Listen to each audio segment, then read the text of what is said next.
Hello. Hope is not a strategy. And that's my theme that I'd like to convey to you today.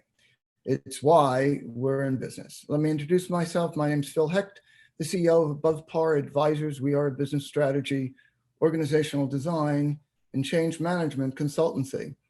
We help the Fortune 2000 and the healthcare sector manage and navigate change as it presents itself. And hope is not a strategy in doing that. And I share that with you because I really read a very interesting article that I shared with a number of my clients, written by the Oracle of Omaha himself, Warren Buffett, on the 25-5 rule.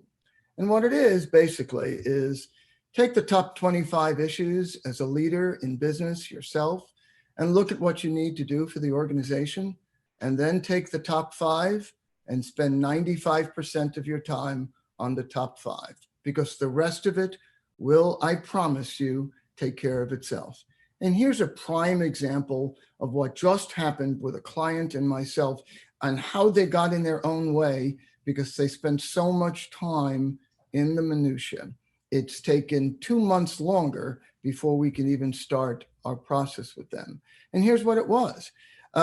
Their attorneys, with all good intent, were very concerned about my firm having the right insurance coverage in order to do work on their premise and with their organization.